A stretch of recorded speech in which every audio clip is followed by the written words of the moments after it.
Hi guys, welcome to revision time. आज है 16 मई 2024। आज की करंट अफेयर चलिए स्टार्ट करते हैं। ये करंट अफेयर्स की वीडियो आपको हेल्पफुल लग रही हो तो इसे लाइक कर दीजिएगा, चैनल भी सब्सक्राइब कर लीजिए। इस तरह के कम टाइम के डेली करंट अफेयर्स की वीडियो आपको हर दिन मिलते रहेंगे। तो चलिए शुरू करते हैं आज की करंट अफेयर्स के क्वेश्चन, मगर उससे पहले जान लेते हैं 15 मई को पूछे गए क्वेश्चन का सही आंसर क्या है।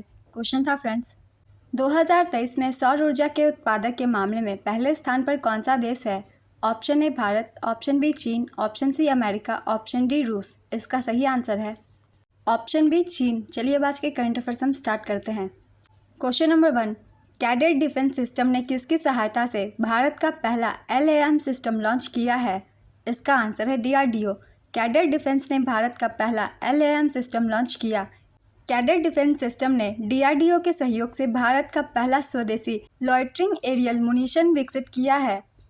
LAM, जिसमें CALM और कॉम्बैट UAV जैसी प्रौद्योगिकियां शामिल है, 90% से अधिक स्थानीय घटक सोर्सिंग का हवाला देते हुए स्वदेशी उत्पादन की प्रतिबद्धता के साथ विभिन्न इलाकों में उन्नत परिचालन प्रभावकारिता का वादा करता है। कैडेट डिफेंस सिस्टम के CEO अवधेश खेतान हैं। नेक्स्ट क्वेश्चन, हाल ही में अमेरिका और ब्राज़ील के बाद 10 लाख उबर ड्राइवर की उपलब्धि हासिल करने वाला तीसरा देश कौन सा बना। इसका आंसर है भारत। भारत अमेरिका और ब्राज़ील के बाद 10 लाख उबर ड्राइवरों की उपलब्धि हासिल करने वाला तीसरा देश बन गया है। उबर का 31 मार्च 2024 को वैश्विक राजस्व पिछले वर्ष की तुलना में 15% की वृद्धि हुई है, जिससे राजस्व $10.13 बिलियन तक पहुंच गया है। उबर के CEO दारा खुसरो शाहिर हैं। नेक्स्ट क्वेश्चन, हाल ही में विश्व प्रवासी पक्षी दिवस कब मनाया गया। इसका आंसर है 11 मई। ये दिवस प्रत्येक वर्ष 2 बार मनाया जाता है, मई और अक्टूबर महीने के दूसरे शनिवार को। इस बार मई महीने का दूसरा शनिवार 11 मई को पड़ा है। विश्व प्रवासी पक्षी दिवस का उद्देश्य प्रवासी पक्षियों और उनके आवासों के संरक्षण के बारे में जागरूकता बढ़ाना है। नेक्स्ट क्वेश्चन, हाल ही में मिली जानकारी के अनुसार कौन सी भारतीय एजेंसी द्वारा तरल ऑक्सीजन केरोसिन चालित सेमी क्रायोजेनिक इंजन विकसित किया जा रहा है। इसका आंसर है इसरो। इसरो तरल ऑक्सीजन केरोसिन चालित सेमी क्रायोजेनिक इंजन विकसित कर रहा है। इसका मकसद प्रक्षेपण यान मार्क 3 LVM-3 की पेलोड क्षमता बढ़ाना है। यह तरल ऑक्सीजन केरोसिन प्रणोदक संयोजन पर काम करने वाला 2000 किलो न्यूटन थ्रस्ट का इंजन होगा। इसरो में 2000 किलो यूनिट सेमी क्रायोजेनिक में पहली बार इसका उपयोग किया है। नेक्स्ट क्वेश्चन, हाल ही में कहां पर हवा से CO2 निकालने का दुनिया का सबसे बड़ा संयंत्र खोला गया। इसका आंसर है आइसलैंड। आइसलैंड में हवा से CO2 निकालने का दुनिया का सबसे बड़ा संयंत्र खोला गया। क्लाइमवर्क्स ने वायुमंडल में कार्बन डाइऑक्साइड को बाहर निकालने के लिए दुनिया का सबसे बड़ा operational direct air capture DAC plant खोला है, जिसका आइसलैंड में मैमथ प्लांट वर्तमान रिकॉर्ड धारक से लगभग 10 गुना बड़ा है। मैमथ DAC संयंत्र में प्रति वर्ष 36,000 मीट्रिक टन CO2 ग्रहण करने की क्षमता है और यह 2024 के अंत तक पूरी तरह से पूरा हो जाएगा। DAC हवा से कार्बन डाइऑक्साइड को बाहर निकालने और इसे आमतौर पर भूमिगत रूप से संग्रहित करने के लिए एक तकनीकी प्रक्रिया का उपयोग करके काम करता है। नेक्स्ट क्वेश्चन, कहां पर आयोजित होने वाले 77वें कांस फिल्म फेस्टिवल में भारत पर्व की मेज़बानी करेगा। इसका आंसर है फ्रांस। कांस शहर फ्रांस में भारत 77वें कांस फिल्म फेस्टिवल में भारत पर्व की मेज़बानी करेगा। यह पहली बार होगा कि देश कांस फिल्म फेस्टिवल में भारत पर्व की मेज़बानी करेगा। भारत पर्व पर 20 से 28 नवंबर तक गोवा में आयोजित होने वाले 55वें भारत अंतर्राष्ट्रीय फिल्म महोत्सव के आधिकारिक पोस्टर और ट्रेलर का भी अनावरण किया जाएगा। भारत पर्व में प्रथम विश्व ऑडियो विजुअल और मनोरंजन शिखर सम्मेलन के लिए सेव द डेट भी जारी किया जाएगा। नेक्स्ट क्वेश्चन, हाल ही में किस बैंक ने घोषणा की कि वह 1 जून 2024 को ग्राहकों के निष्क्रिय खाता बंद कर देगा। इसका आंसर है PNB। PNB ने घोषणा की कि वह 1 जून 2024 को अपने सभी ग्राहकों के निष्क्रिय बैंक खाते बंद कर देगा।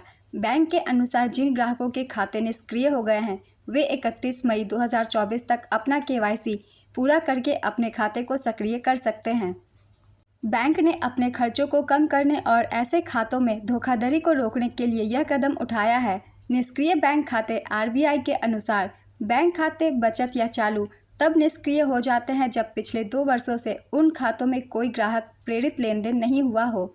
ये RBI का पैमाना था निष्क्रिय खाते के लिए। अब जानते हैं PNB के अनुसार उन ग्राहकों के खाते बंद कर दिए जाएंगे जहां ग्राहक द्वारा पिछले 3 वर्षों से कोई लेन देन जमा या निकासी नहीं किया गया है और खाते शेष शून्य हैं।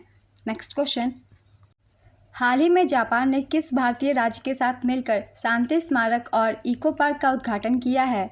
इसका आंसर है नागालैंड। जापान और नागालैंड ने कोहिमा शांति स्मारक और इको पार्क का उद्घाटन किया। नागालैंड में कोहिमा शांति स्मारक और इको पार्क का गहरा महत्व है, जो जापान की सरकार, जापानी अंतर्राष्ट्रीय सहयोग एजेंसी और नागालैंड की सरकार के बीच सहयोग प्रयासों का जश्न मनाता है।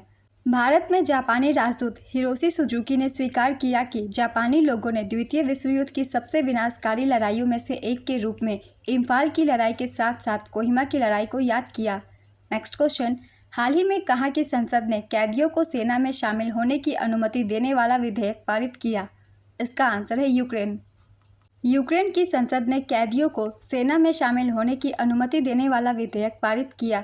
देश में सैन्य कर्मियों की अत्यधिक आवश्यकता के बीच यूक्रेन की संसद ने इस विधेयक को पारित कर दिया है। विधेयक के तहत सेना में भागीदारी स्वैच्छिक होगी और विशिष्ट कैदी श्रेणियों तक सीमित होगी। ऐसे कैदी सेना में भर्ती किए जाएंगे जिनके छूटने में 3 या 3 वर्ष से कम का समय बचा हो। यौन हिंसा, गंभीर भ्रष्टाचार, कई हत्याओं के दोषी व्यक्तियों और पूर्व उच्च पदस्थ अधिकारियों को पात्रता से बाहर रखा गया है। नेक्स्ट क्वेश्चन, हाल ही में किसे आरबीआई का कार्यकारी निदेशक नियुक्त किया गया है? इसका आंसर है आर लक्ष्मीकांत राव। आरबीआई ने आर लक्ष्मीकांत राव को कार्यकारी निदेशक नियुक्त किया। राव अब कार्यकारी निदेशक के तौर पर जमा बीमा और क्रेडिट गारंटी निगम, सूचना का अधिकार अधिनियम और संचार विभाग का कामकाज संभालेंगे। नेक्स्ट क्वेश्चन, हाल ही में भारतीय नौसेना का कार्मिक प्रमुख किसे नियुक्त किया गया? इसका आंसर है vice admiral Sanjay Bhalla. Vice admiral Sanjay Bhalla ने भारतीय नौसेना के कार्मिक प्रमुख के रूप में पदभार संभाला। वे पिछले 35 सालों से देश की सेवा कर रहे हैं। वाइस एडमिरल भल्ला ने संचार और इलेक्ट्रॉनिक युद्ध में विशेषज्ञता हासिल की है। संजय भल्ला को उनकी विशिष्ट सेवा के लिए अति विशिष्ट सेवा पदक, नौसेना पदक और प्रशस्ति से सम्मानित किया जा चुका है। नेक्स्ट क्वेश्चन, रूस के राष्ट्रपति व्लादिमीर पुतिन ने किसे अपना नया प्रधानमंत्री नियुक्त किया? इसका आंसर है मिखाइल मिशुस्तिन। व्लादिमीर पुतिन ने मिखाइल मिशुस्तिन को रूसी प्रधानमंत्री के रूप में फिर से नियुक्त किया। पुतिन के 5वें राष्ट्रपति कार्यकाल के लिए शपथ ग्रहण करने के बाद कानूनी प्रक्रिया के तहत यह फैसला लिया गया है। आज के करंट अफेयर्स के क्वेश्चन कंप्लीट होते हैं। चलिए अब आज का क्वेश्चन देखते हैं क्या है। 77वें कांस फिल्म फेस्टिवल का आयोजन कहाँ किया जाएगा? Option A Bharat, option B France, option C Japan, option D USA. अपना आंसर गेस कीजिए या फिर कमेंट बॉक्स में दीजिए। अगर आप सभी को ये करंट अफेयर्स की वीडियो हेल्पफुल लग रही है तो इसे लाइक कर दीजिएगा। चैनल भी जरूर सब्सक्राइब कर लीजिए। इस तरह के कम टाइम की डेली करंट अफेयर्स की वीडियो आपको मिलते रहेंगे आगे भी। चलिए फिर मिलते हैं अगली वीडियो के साथ। आप सभी को थैंक यू।